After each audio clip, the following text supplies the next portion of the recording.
Right now, as you watch this, roughly 20,000 sailors are trapped on 2,000 ships stranded in the Persian Gulf. They cannot move forward. They cannot go back. And the most powerful naval force in human history is racing toward them with the explicit mission of reopening the world's most critical oil choke point. I'm going to break down exactly what's happening, why it matters to your wallet and your future, and what happens next. This is not a drill. This is not another diplomatic sideshow. This is a $100 billion gamble that could reshape global energy markets, trigger a worldwide economic shockwave, and set the stage for the most consequential naval confrontation since World War II. Let me make sure you understand the stakes before we go any further. The Strait of Hormuz is not just another shipping lane.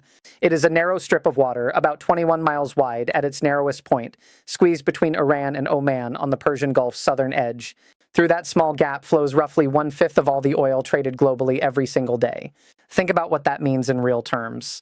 If you filled up your gas tank this morning, there's a 1 in 5 chance the crude in that tank passed through Hormuz at some point in the past month.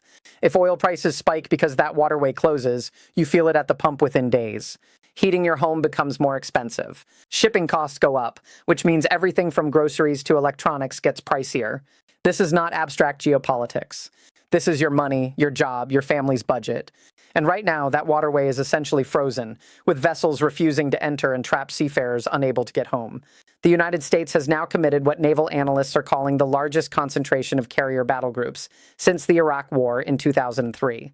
According to Stars and Stripes reporting, at least 27 Navy vessels are operating in the region, which represents roughly 41% of every ship the Navy currently has deployed at sea worldwide. Let that number sink in for a moment. Nearly half of America's entire active naval deployment is now focused on one body of water and one country. The aircraft carrier USS Abraham Lincoln and its strike group are already in position.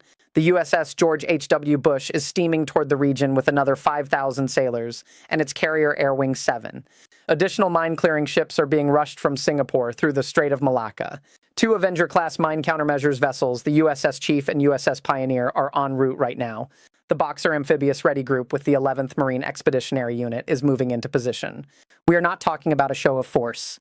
We are talking about a full-spectrum naval operation designed to physically break Iran's control of this strategic waterway. So how did we get here? The short version is that after weeks of escalating tensions following U.S. and Israeli strikes on Iranian nuclear facilities in late February, Iran launched repeated attacks on American bases across the region. Tehran's response included mining parts of the Strait of Hormuz and effectively closing it to commercial traffic. Iran began charging some ships millions of dollars in tolls to attempt passage. Then, on April 8th, both sides agreed to a 2-week ceasefire. Peace talks took place in Pakistan over the following weekend. They collapsed. Both sides accused the other of making excessive demands. And then on April 13th, President Trump announced the U.S. would begin blockading all ships entering or exiting Iranian ports. American forces began enforcing that blockade at 10 a.m. Eastern Time that same day. The ceasefire expires on April 21st, which means we are living in the final days of a fragile pause before potentially full-scale hostilities resume.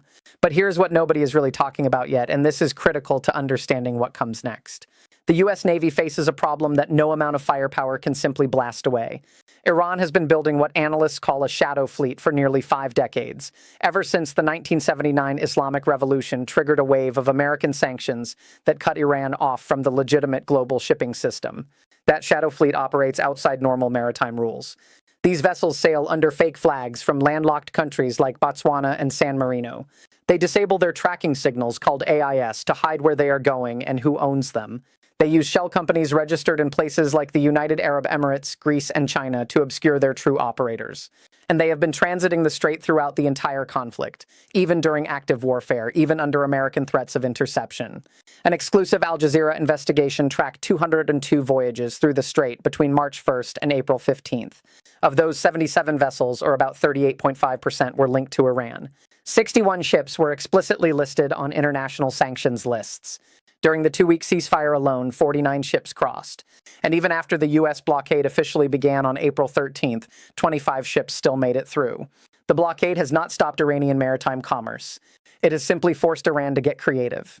If you are finding this breakdown useful and want to stay ahead of these developments in real time, subscribe now and turn on notifications. We track these stories as they unfold, and the next update could change the entire picture you are building right now. The situation in the Gulf is shifting hour by hour, and staying informed is the only way to understand what it means for you. Now let's go deeper into what is really driving this crisis and what it means for the global economy. The core issue, the thing that started this entire chain of events, is Iran's nuclear program. The United States and Israel argue that Iran is developing nuclear weapons capability under the cover of a civilian energy program. Iran insists its nuclear activities are purely peaceful. That disagreement has been simmering for decades, but it reached a boiling point in late February when American and Israeli forces struck Iranian nuclear enrichment facilities. Those strikes killed several top Iranian leaders, including figures close to the supreme leader. Iran responded not just with attacks on U.S. bases, but by threatening to block all enemy ships from transiting Hormuz. The strait became a weapon, and oil markets felt the shock immediately. When news of the blockade spread on April 13th, crude oil prices surged above $100 per barrel. For context, oil had been trading in the $70 to $80 range before the conflict escalated. That kind of spike does not just affect energy traders. It cascades through the entire economy. Airlines face higher fuel costs and must decide whether to raise ticket prices or absorb the hit to their margins. Trucking companies pay more to move goods, and those costs get passed on to consumers. Chemical manufacturers that depend on petroleum byproducts raise prices on everything from plastics to fertilizers. Farmers in countries that import fertilizer face higher costs to grow crops, which eventually shows up in grocery prices. This is the mechanism through which a naval standoff in the Persian Gulf becomes a real-world problem for a family in Ohio or a small business in South Korea. It is not immediate, but it is inevitable if this situation continues.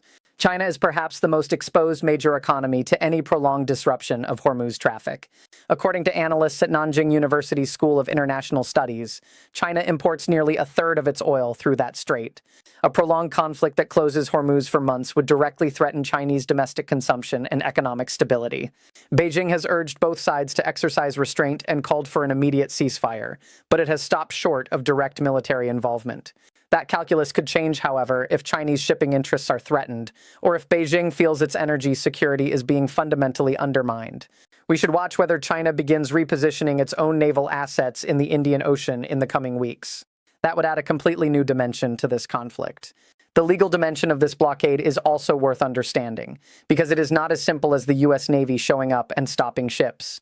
According to Andreas Krieg, a senior lecturer at King's College London's School of Security Studies, a naval blockade is one of the most escalatory tools a state can use at sea, and its legality depends on context, proportionality, and the underlying state of armed conflict. The U.S. is not fighting a declared war with Iran, at least not yet, which creates a legal gray area. CENTCOM has clarified that the blockade applies only to ships entering or exiting Iranian ports, not to vessels transiting the strait to reach other destinations like Saudi Arabia or the UAE. But enforcing that distinction requires the U.S. Navy to identify, track, hail, and potentially board vessels in one of the world's most crowded and politically sensitive waterways. That is extraordinarily difficult even under ideal conditions. Add the threat of Iranian mines, disguised vessels, and possible hostile responses from the Revolutionary Guard Navy, and you have a high-risk operation where a single mistake could trigger a major escalation. Iran's Revolutionary Guard has already called the U.S. blockade piracy and warned that any military vessel attempting to approach the strait would be considered in violation of the ceasefire and would receive a firm response. Iranian naval commanders have confirmed they are actively deploying and expanding their fleet of domestically manufactured military assets. The question is not whether Iran has the capability to cause problems for American ships. They clearly do. The question is whether Tehran's leadership is willing to absorb the consequences of attacking U.S. Navy vessels directly. That calculation depends on factors we cannot fully observe from the outside, including internal political pressures, the health of the supreme leader, and how much economic pain Iran can endure before seeking a negotiated solution. Here is where the chess game gets interesting. The U.S. strategy appears to be twofold. First, strangle Iran's oil export revenue by preventing tankers from leaving Iranian ports. Iran depends heavily on those exports to fund its government operations, support its military, and maintain the loyalty of various proxy groups across the region. Second, demonstrate to international shipping companies that the strait can be made safe for commercial traffic, encouraging vessel operators to return and restoring the normal flow of energy markets. Admiral Daryl Caudill, the Chief of Naval Operations, described this as a multidimensional problem set, and he is right. The Navy has to simultaneously enforce a blockade, clear mines, protect American ships from attack, and avoid incidents that could spiral into a broader war. Sal Mercogliano, an adjunct professor at the U.S. Merchant Marine Academy, offered an important insight in a podcast discussion. He argued that the U.S. likely does not want to interdict and seize ships. Instead, the blockade is aimed at forcing Iran back to the negotiating table. In his words, Washington would much rather get to the table and negotiate an opening of the strait without coming to direct action. But doing that requires maintaining pressure, which means keeping ships in position and demonstrating resolve. That balance between coercion and catastrophic escalation is extraordinarily delicate, and it can tip in either direction with a single miscalculation. What would you do if you were in their position? That is a question worth sitting with for a moment. Imagine you are Iran's supreme leader. Your economy is already battered by decades of sanctions. Your oil exports are being choked off. Your regional influence is being challenged. And now the world's most powerful military is sitting off your coast with an aircraft carrier strike group. Negotiating from that position means accepting concessions. Refusing to negotiate means enduring continued economic collapse. And responding militarily risks devastating retaliation. That is the impossible box Tehran is in right now. Does it change how you see this conflict when you picture those stakes? Share your perspective in the comments below. Do you think Iran will negotiate, escalate, or find some third path? Your insights help us all see angles we might miss, and I read every response. While you are thinking about that, consider this next piece of the puzzle, because the human cost of this standoff is something we have not fully addressed yet. We mentioned that about 20,000 sailors are currently trapped on 2,000 ships across the Gulf. The International Maritime Organization has described this as the largest humanitarian crisis for merchant seafarers since World War II. These are not soldiers. These are ordinary workers, people who signed up to move cargo across the ocean, not to become pawns in a geopolitical standoff. Some have been stranded for weeks. They are running low on food, fresh water, and fuel. Their families do not know when they will come home. Many have children who have not seen their parents in months. The U.S. Navy has announced plans to guide stranded vessels out of the strait, and CENTCOM Commander Admiral Brad Cooper has said American forces would begin establishing new passages for commercial traffic. But actually executing that plan means sending Navy ships into waters that may still contain mines, where every vessel could potentially be a trap. The psychological stress on crews is enormous, and it does not get reported in the same way that carrier deployments or missile launches do. The mine-clearing operation deserves its own moment of attention here. Mines are among the most unpredictable weapons in naval warfare. They do not discriminate between military and commercial vessels. They do not care whether a ship belongs to the U.S. Navy or a family-owned cargo company from Greece. During the open war phase in early March, 2 Navy destroyers had to dodge an Iranian barrage before transiting the strait, and they later reported fending off missile and drone attacks while helping commercial vessels move through. Minesweeping in a live combat zone, especially one where the enemy has had weeks to lay devices, is slow, dangerous work. Every sweep operation requires specialized ships like the Avenger-class vessels currently en route, and those ships are relatively slow and not designed to defend themselves against modern anti-ship missiles. The Pentagon is sending more minesweepers, but the timeline for clearing even a portion of the strait could stretch into weeks or months, which means oil markets will remain volatile and shipping companies will stay reluctant to send vessels into the region. Now let us look forward, because what happens next is not predetermined. There are several distinct scenarios, and understanding them is the best way to track the news as it develops. The most likely outcome, at least in the near term, is a grinding stalemate. The U.S. maintains its blockade, Iran continues using its shadow fleet to move some oil through clever evasion tactics, and both sides look for diplomatic off-ramps while maintaining military pressure. Oil prices stay elevated, probably in the $90 to $110 range, which creates economic pain globally but does not trigger the kind of full-scale economic crisis that would force immediate resolution. This scenario lasts as long as neither side miscalculates and neither faces domestic pressure that forces a change in strategy. The worst-case scenario involves a single incident that triggers rapid escalation. Perhaps a U.S. ship is hit by a mine and sailors are killed. Perhaps an Iranian vessel attacks a commercial tanker and causes a massive oil spill. Perhaps a Chinese ship is interdicted by American forces, and Beijing responds with diplomatic or even military countermeasures. Any of these could collapse the current pause and lead to direct U.S.-Iranian naval combat, with consequences that would ripple across every oil market on Earth. If you want to monitor for this scenario, watch for any reports of U.S. casualties in the Gulf, any mention of China responding to shipping interdiction, and any sign that Iran is preparing a major military response rather than continuing its shadow fleet strategy. The wildcard scenario, the one that almost nobody is talking about yet, involves a sudden negotiated breakthrough that catches everyone off guard. Perhaps a back-channel conversation between Washington and Tehran produces a face-saving compromise. Perhaps a third party like Turkey, Qatar, or even Pakistan brokers a deal. Perhaps Iran calculates that its nuclear program has progressed far enough that it can now negotiate from a position of strength rather than weakness. If this happens, we could see the Strait of Hormuz begin to normalize within weeks.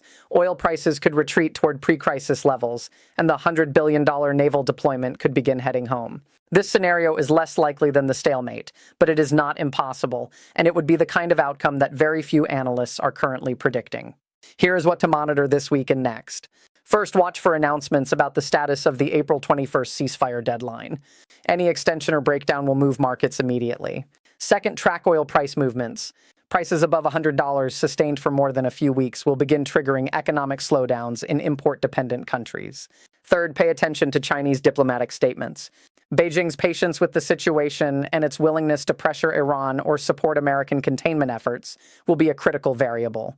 Fourth, monitor the shadow fleet. If Iranian oil exports continue at even reduced levels through creative evasion, that tells us Iran has more resilience than Western planners expected. If exports collapse dramatically, that tells us the blockade is working and pressure is building inside Tehran. The bottom line is this. We are watching a high-stakes confrontation that combines military power, economic warfare, legal complexity, and genuine human suffering into a single crisis. The decisions being made in the next 2 weeks, possibly in the next few days, will determine whether this stabilizes into a managed conflict or spirals into something far more dangerous. The Strait of Hormuz is the jugular of the global energy system, and right now it is in play. That means the stakes are as high as they get. If you found this breakdown valuable, subscribe for our next deep dive. We are already tracking the next development, and it could change everything as this story evolves. The world does not stand still, and neither should your understanding of it. Stay alert, stay informed, and stay ready for what comes next.